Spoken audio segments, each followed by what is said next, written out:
Assalamualaikum, selamat sore bagi kita semua. Di sini saya Angel Julipane dengan NPM 24041010062 akan mempresentasikan hasil analisis saya tentang implementasi program Smart City dan SPBE melalui pendekatan Collaborative Governance, studi kasus Kota Surabaya sebagai pionir Smart City Indonesia. Nah, selanjutnya latar belakang. Era revolusi industri 4.0 dan society 5.0 mendorong transformasi digital dalam penyelenggaraan pemerintah, di mana teknologi menjadi fondasi utama pelayanan publik dan pengambilan keputusan. Di Indonesia, upaya tersebut diperkuat melalui peraturan Presiden melalui nomor 95 tahun 2018 tentang Sistem Pemerintahan Berbasis Elektronik atau SPBE dan Peraturan Presiden nomor 132 tahun 2022 tentang arsitektur SPBE, serta didukung oleh program Gerakan Menuju 100 Smart City. Meskipun demikian, implementasinya masih menghadapi berbagai tantangan, seperti integrasi data antar instansi yang belum optimal, kesenjangan infrastruktur digital, rendahnya literasi masyarakat, dan juga lemahnya koordinasi lintas sektor. Nah, untuk mengatasi permasalahan tersebut, pendekatan kolaboratif governance menjadi penting karena menekankan kerjasama antar pemerintah, masyarakat, akademisi, dan juga sektor swasta dalam merumuskan serta melaksanakan kebijakan publik. Nah, Kota Surabaya ini menjadi salah satu contoh keberhasilan penerapan pendekatan ini melalui kolaborasi multi pihak yang mendukung pengembangan Smart City dan juga menghasilkan berbagai penghargaan di tingkat nasional maupun internasional. Nah, selanjutnya rumusan masalah. Yang pertama itu bagaimana kolaboratif governance dapat diterapkan dalam implementasi program Smart City atau SPBE yang melibatkan pemerintah, masyarakat, akademisi, dan sektor swasta. Yang kedua, apa saja yang menjadi kondisi, faktor, dan juga mekanisme yang mendukung keberhasilan kolaboratif multi pihak dalam program Smart City atau SPBE di Kota Surabaya. Yang ketiga itu, apa yang menjadi hambatan utama yang dihadapi dalam proses kolaboratif governance Smart City atau SPBE dan bagaimana strategi mengatasinya. Selanjutnya kerangka teoritis.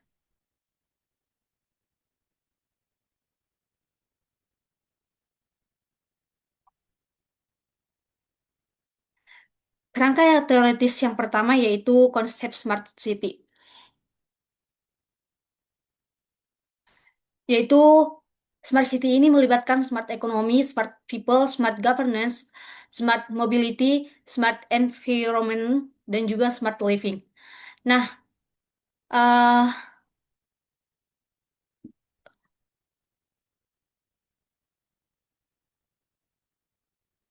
dari konsep Smart City ini juga menjadi konsep SPBE, yaitu konsep SPBE yaitu layanan SPBE, tata kelola SPBE, dan juga manajemen SPBE. Hubungannya, hubungan dari kedua konsep tersebut adalah SPBE itu menjadi sebagai fondasi digital, sedangkan Smart City itu sebagai transformasi ekosistem kota. Nah, yang pertama saya akan jelaskan tentang konsep Smart City. Smart City ini merupakan eh, konsep pembangunan kota yang memanfaatkan teknologi informasi dan juga komunikasi untuk meningkatkan kualitas hidup masyarakat, efisiensi layanan, serta daya saing kota. Menurut Boy Cohen, Smart City memiliki 6 dimensi, yaitu yang tadi smart economy, smart people, smart governance, smart mobility, smart environment, dan juga smart living. Dalam konteks ini, implementasi Smart City didukung oleh SPBE yang diatur dalam Peraturan Presiden Nomor 95 Tahun 2018. Nah, SPBE di sini berfungsi sebagai sistem digital pemerintah yang mencakup layanan, tata kelola, dan juga manajemen pemerintah yang berbasis dengan elektronik. Dengan demikian, SPBE ini dapat dipahami sebagai fondasi digital, sedangkan Smart City itu merupakan tujuan yang lebih luas untuk menciptakan ekosistem kota yang cerdas dan juga berkelanjutan. Nah, yang kedua itu Kerangka teorinya yaitu teori kolaboratif governance Ansel and Gas 2008. Nah, penelitian ini menggunakan teori dari Ansel dan juga Gas. Teori ini juga menjelaskan bahwa kebijakan publik akan lebih efektif apabila melibatkan eh, berbagai pemangku kepentingan dalam proses pengambilan keputusan.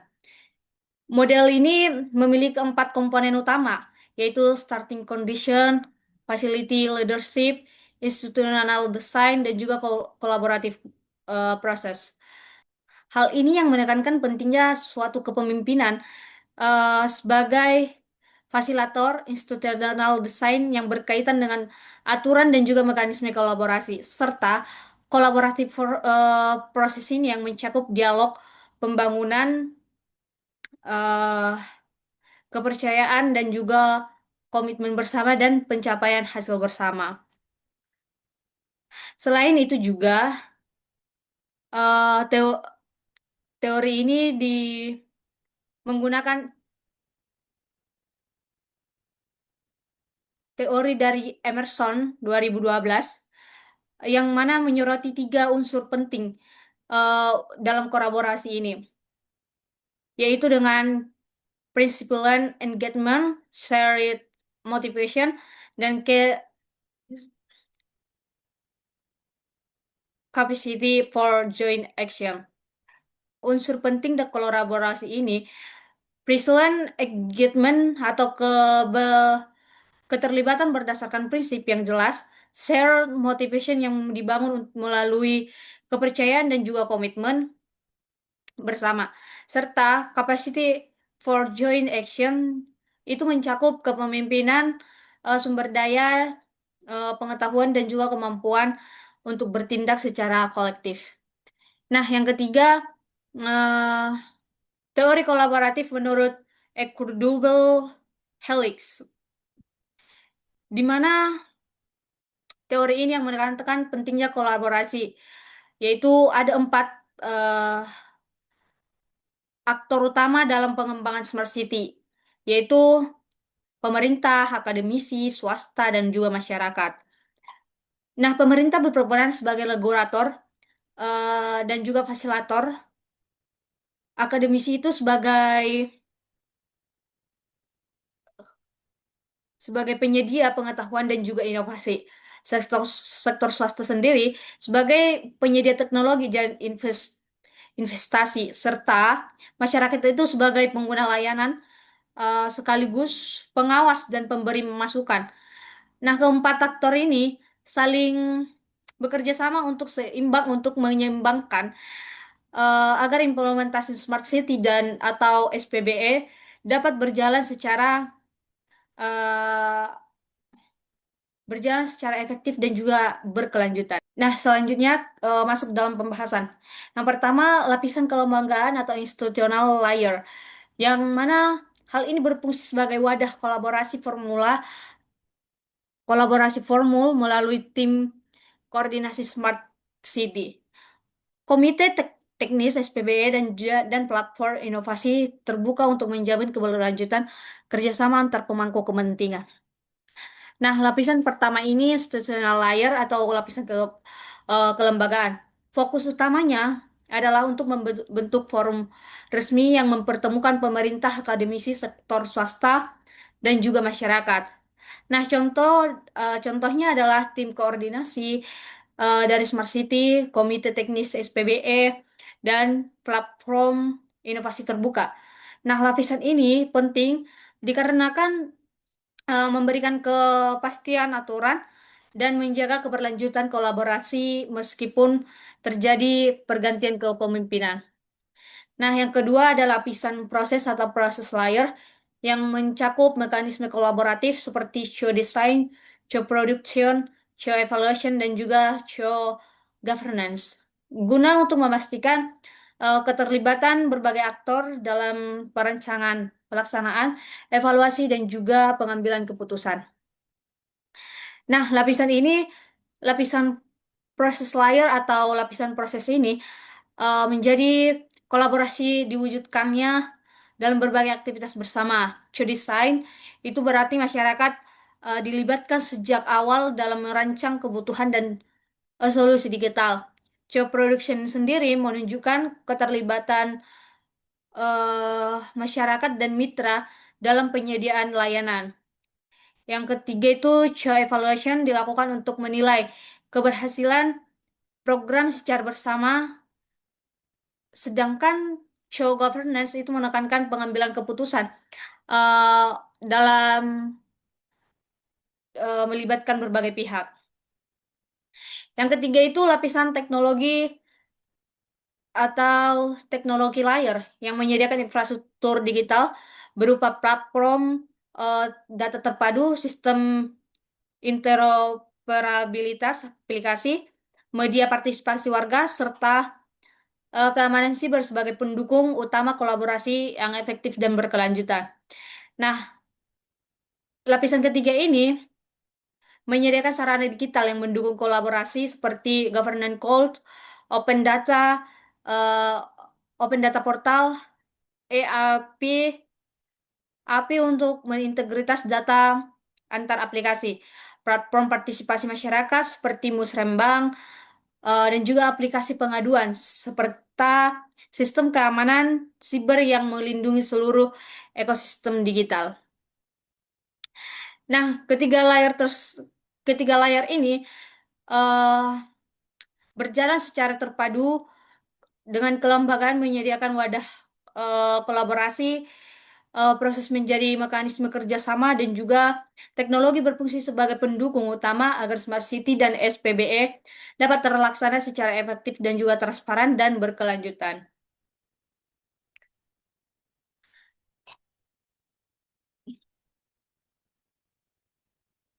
Lanjut dengan pembahasan faktor-faktor kunci keberhasilan kolaboratif kolaboratif governance dalam Smart City.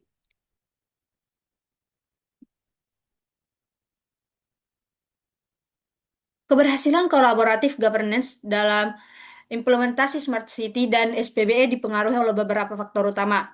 Pertama itu political will dan kepemimpinan fasilitas yang mampu mendorong transformasi digital serta membangun kolaborasi antar pemangku kepentingan.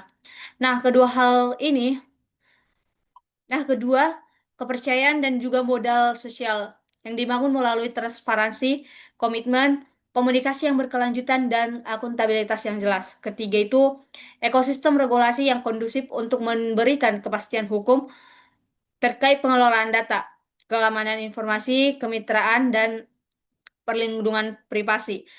Keempat itu, eh, kapasitas SDM digital yang memadai pada pemerintah, masyarakat, akademisi, dan sektor swasta guna untuk mendukung pemanfaatan teknologi serta pengembangan inovasi secara berkelanjutan.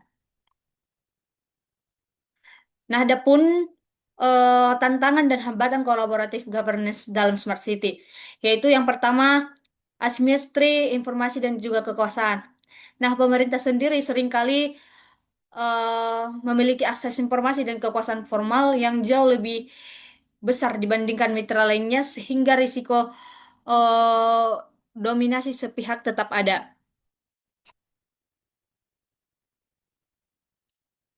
Yang kedua, fragmentasi kepentingan. Setiap aktor memiliki kepentingan, prioritas, dan juga logika kelembagaan yang berbeda. Nah, sektor swasta berorientasi profit, akademisi berorientasi sebagai riset, sedangkan masyarakat berorientasi pada kebutuhan sehari-hari. Yang ketiga, masalah akuntabilitas. Nah, ketika kegagalan terjadi dalam sistem smart city yang dikelola bersama, penentuan siapa yang bertanggung jawab menjadi kompleks dan sering menimbulkan saling lempar tanggung jawab. Yang keempat itu adalah kesenjangan digital atau digital device. Eh, Hal ini tidak semua segmen masyarakat memiliki akses dan kemampuan yang sama dalam menggunakan teknologi digital, sehingga risiko eksklusi sosial dalam program Smart City sangat nyata. Yang kelima itu keberlanjutan kolaborasi. Nah, kolaborasi ini sering bersifat proyek sentris dan tidak berkelanjutan. Ketika proyek selesai atau pemimpin berganti, momentum itu pun akan hilang. Nah, selanjutnya studi kasus dan juga analisis. Yang pertama itu profit dari Smart City Surabaya. Surabaya menjadi salah satu kota percontohan Smart City di Indonesia yang mulai mengembangkan transformasi digital sejak era kepemimpinan Tri Risma Harini dan dilanjut dengan Eri Cahyadi. Pengembangan Smart City ini dilakukan melalui inovasi seperti pengembangan Comment Center, layanan pengaduan digital, sistem perizinan terpadu, open data portal, pemanfaatan cloud, dan juga big data, hingga integrasi layanan dengan platform nasional. Berbagai inovasi tersebut menjadikan Surabaya menjadi salah satu kota dan implementasi Smart City yang paling maju di Indonesia. Nah, pada bagian ini pada bagian ini saya akan menjelaskan alasan mengapa Surabaya itu menjadi dipilih sebagai studi kasus dalam pembahasan Smart City dan Collaborative Governance. Nah, Surabaya sendiri merupakan salah satu kota terbesar di Indonesia eh, dengan jumlah penduduk sekitar 3 juta jiwa, sehingga memiliki kompleksitas permasalahan perkotaan yang cukup tinggi. Kompleksitas tersebut meliputi pelayanan publik, transportasi, pengelolaan lingkungan, administrasi pemerintahan, hingga partisipasi dari masyarakat dalam sebuah pembangunan. Nah, transformasi digital di Surabaya dimulai serius secara serius pada masa kepemimpinan Wali Kota Tri Risma hari ini dan terus berlanjut pada masa Wali Kota Eri Cahyadi. Nah, konsisten dari kepemimpinan ini menjadi salah satu faktor utama eh, keberhasilan Smart City di Kota Surabaya.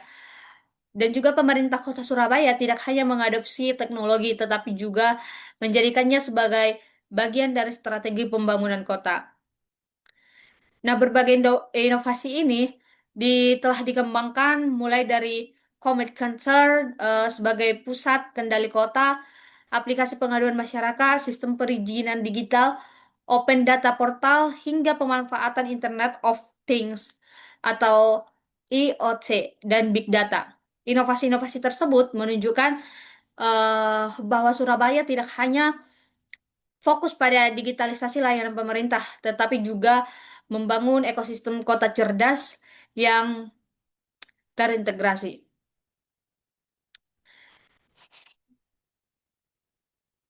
Yang kedua itu pemetaan kolaboratif governance dalam Smart City Surabaya. Nah, implementasi Smart City di Surabaya didukung oleh kolaborasi multi pihak melalui penguatan infrastruktur digital, digitalisasi layanan publik, peningkatan partisipasi warga, serta kemitraan dengan perguruan tinggi dan juga sektor swasta.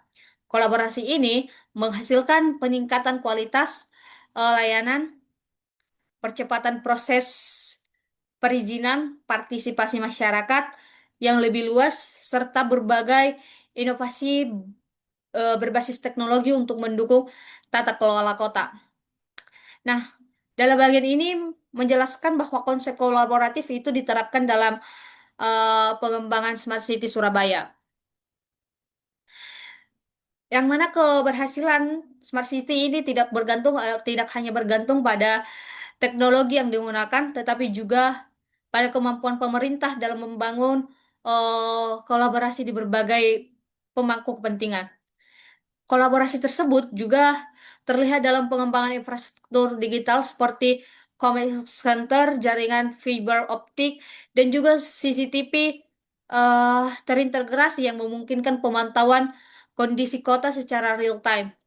Nah, infrastruktur ini membantu pemerintah merespon berbagai permasalahan kota dengan lebih cepat dan juga akurat.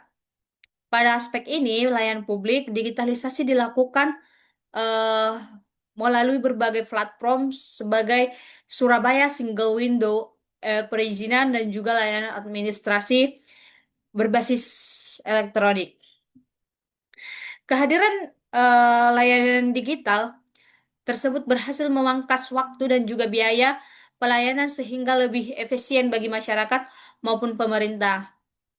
Nah, selain itu juga masyarakat tidak hanya menjadi penerima layanan, tetapi juga dilibatkan secara aktif dalam proses pembangunan kota melalui aplikasi pengaduan dan e-musrembang. Di sisi lain juga perguruan tinggi dan juga sektor swasta berkontribusi melalui penyediaan teknologi, penelitian, dan pengembangan inovasi. Dengan demikian, Smart City Surabaya merupakan hasil kerjasama berbagai aktor yang memiliki peran dan kontribusi masing-masing.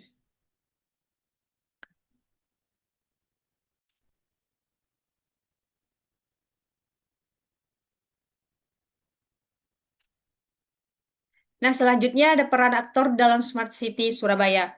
Nah, dalam ekosistem Smart City Surabaya, pemerintah juga berperan sebagai koordinator dan penyedia regulasi. Masyarakat sebagai pengguna sekaligus pemberi umpan balik layanan, akademisi sebagai penyedia riset dan inovasi, sektor swasta sebagai penyedia teknologi dan juga mitra investasi. Kolaborasi dari keempat aktor tersebut membentuk model quadruple helix yang mendukung keberhasilan transformasi digital. Nah,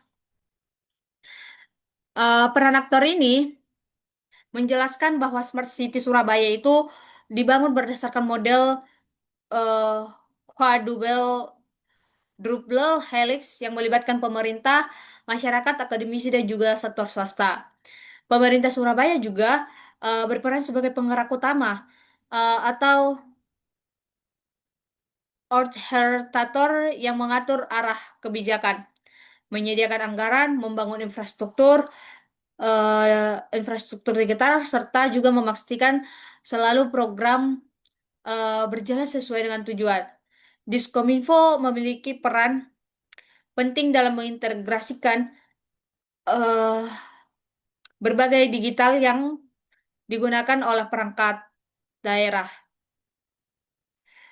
Nah, masyarakat sendiri itu berperan sebagai pengguna layanan sekaligus sumber masukan bagi pemerintah melalui aplikasi Sapa warga dan Sapa warga dan juga Musrembang. Masyarakat dapat menyampaikan keluhan, usulan pembangunan serta memantau tindak lanjut yang dilakukan pemerintah. Keterlibatan masyarakat ini penting untuk memastikan bahwa kebijakan yang dibuat sesuai dengan kebutuhan warga.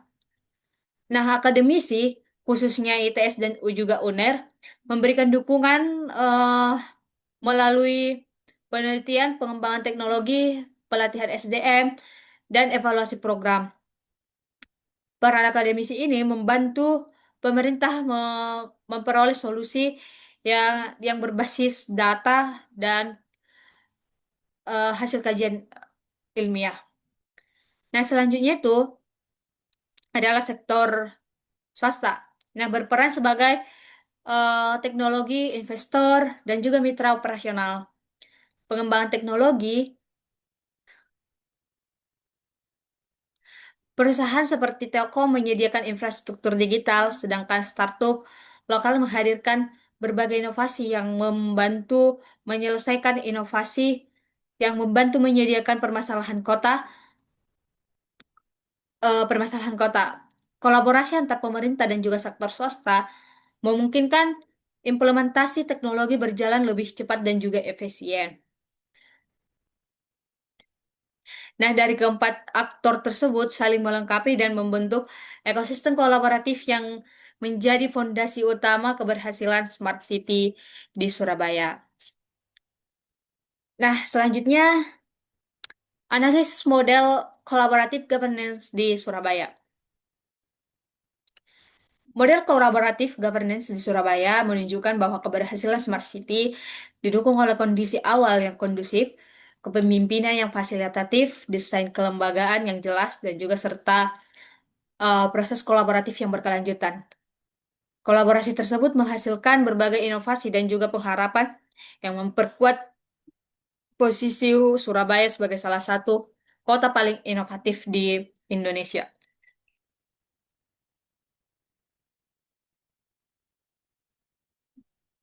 Nah, dalam analisis ini menggunakan teori kolaboratif governance dari Ansel dan juga Gas yang terdiri atas 4 komponen utama, yaitu starting condition, fasilitas leadership, institutional design, dan juga kolaboratif proses. Pada aspek ini, starting condition Surabaya memiliki model sosial yang cukup kuat. Nah, budaya gotong royong masih terjaga serta peran aktif dari RT dan juga RW menjadi faktor pendukung kolaborasi antar pemerintah dan masyarakat. Selain itu, setiap aktor memiliki insentif yang jelas sehingga berpartisipasi dalam program Smart City sehingga kolaboratif lebih mudah dibangun. Aspek ini fasilitatif leadership, kepemimpinan kota wali kota menjadi faktor penting dalam mendorong transformasi digital. Wali kota tidak hanya berfungsi sebagai pembuat kebijakan, tetapi juga sebagai fasilitator yang mempertemukan berbagai pihak dan menjaga keberlanjutan kerjasama. Pada aspek institutional design, Surabaya itu telah memiliki regulasi dan juga mekanisme yang mendukung kolaborasi, seperti peraturan perda daerah tentang Smart City dan juga Open Data Portal. Keberadaan dari aturan ini memberikan kejelasan mengenai hak, kewajiban, serta mekanisme kerja antar sesama aktor. Nah, selanjutnya aspek kolaboratif proses. Kolaboratif ini dilakukan melalui berbagai forum dan juga kegiatan yang melibatkan seluruh pemangku kepentingan. Forum Smart City, Hackathon, program magang mahasiswa, dan juga mekanisme berbagai data menjadi contoh nyata proses kolaborasi yang berjalan secara berkelanjutan.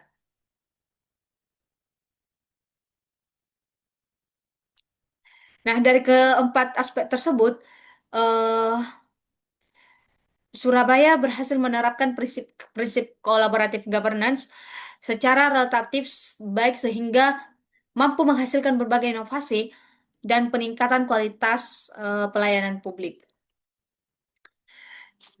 Nah, selanjutnya analisis Smart City Surabaya.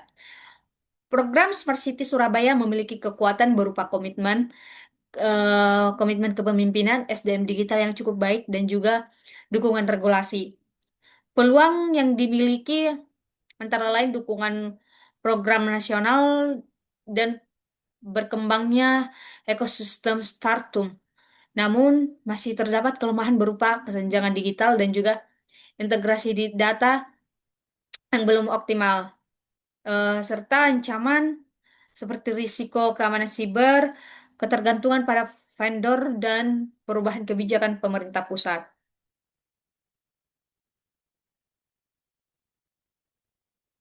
Nah, dalam analisis SWOT ini digunakan untuk mengidentifikasi faktor internal dan juga eksternal yang memengaruhi keberhasilan Smart City.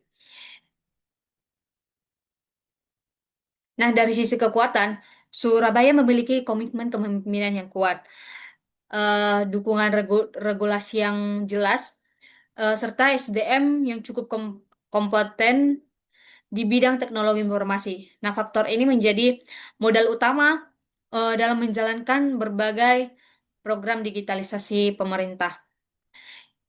Di sisi lain, ada kelemahannya. Masih terdapat kesenjangan digital antara wilayah dan belum optimalnya integritas integrasi data antar perangkat daerah. Selain itu juga rotasi ASN yang cukup sering dapat memengaruhi kesinambungan pengelolaan dari program Smart City ini. Nah, dari sisi peluang sendiri, Surabaya memperoleh dukungan dari program National Smart City. Pengembangan ini eh, berkembang teknologi digital yang semakin pesat serta tumbuhnya ekosistem startup lokal yang dapat menjadi mitra inovasi dari pemerintah. Nah, di sisi lain juga adanya ancaman. Terdapat risiko serangan siber yang semakin meningkat, ketergantungan terhadap vendor teknologi tertentu, dan kemungkinan perubahan kebijakan pemerintah pusat yang dapat memengaruhi arah pengembangan smart city. Nah, melalui analisis SWOT ini dapat dipahami bahwa keberhasilan smart city di Surabaya perlu terus dijaga dengan memanfaatkan kekuatan kekuatan dan juga peluang yang ada, sekaligus mengurangi kelemahan dan mengantisipasi eh, berbagai ancaman tersebut. Nah, selanjutnya ada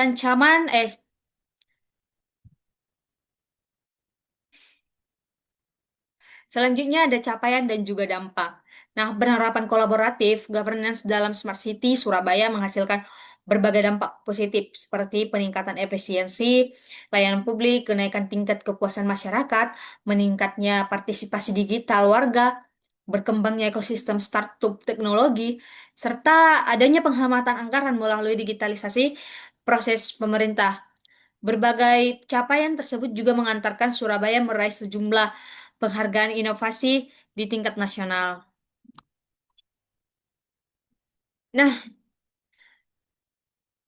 hasil nyata dari penerapan kolaboratif governance dalam Smart City Surabaya, keberhasilan tersebut dapat dilihat dari berbagai indikator yang menunjukkan peningkatan kualitas data kelola pemerintahan dan juga pelayanan publik. Dari sisi pelayanan publik, digitalisasi itu berhasil mempercepat proses perizinan yang sebelumnya membutuhkan waktu sekitar eh, 2 minggu menjadi satu hingga 3 hari kerja. Hal ini juga menunjukkan peningkatan efisiensi birokrasi yang signifikan. Dari sisi masyarakat, tingkat kepuasan terhadap pelayanan publik mengalami peningkatan yang cukup besar. Masyarakat juga semakin aktif memanfaatkan layanan digital pemerintah yang menunjukkan meningkatnya kepercayaan terhadap sistem pemerintahan berbasis digital ini atau berbasis elektronik. Nah, dari sisi ekonomi digital, berkembangnya ekosistem startup teknologi yang menunjukkan bahwa smart city tidak hanya berdampak pada sektor pemerintah, tetapi juga mendorong inovasi dan pertumbuhan ekonomi di berbagai daerah. Banyak startup yang mengembangkan solusi untuk kebutuhan pelayanan publik dan juga pengelolaan kota. Di sisi lain juga keuangan daerah, penerapan dari sistem digital seperti penerapan sistem digital seperti e-procurement ini dan juga budget budget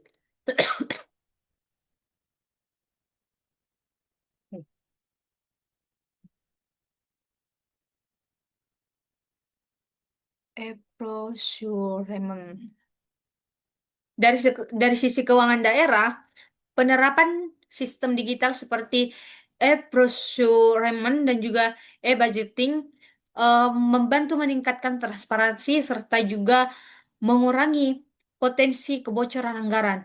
Efisiensi ini eh, efisiensi ini mengurangi potensi kebocoran anggaran dan juga memberikan manfaat langsung bagi pemerintah dan juga masyarakat. Nah, dari berbagai capaian tersebut menunjukkan bahwa kolaboratif governance tidak hanya menghasilkan inovasi teknologi, tetapi juga memberikan dampak nyata terhadap efektivitas pemerintah, kualitas layanan publik, partisipasi masyarakat, dan juga pembangunan ekonomi daerah secara keseluruhan. Nah, Selanjutnya, kesimpulan. Kolaboratif governance terbukti efektif dalam mendukung implementasi Smart City dan juga SPBE melalui kolaboratif pemerintah, masyarakat, akademisi, dan juga sektor swasta. Keberhasilannya juga ditentukan oleh kepemimpinan yang fasilitatif, kelembagaan yang jelas, serta proses kolaborasi yang berkelanjutan.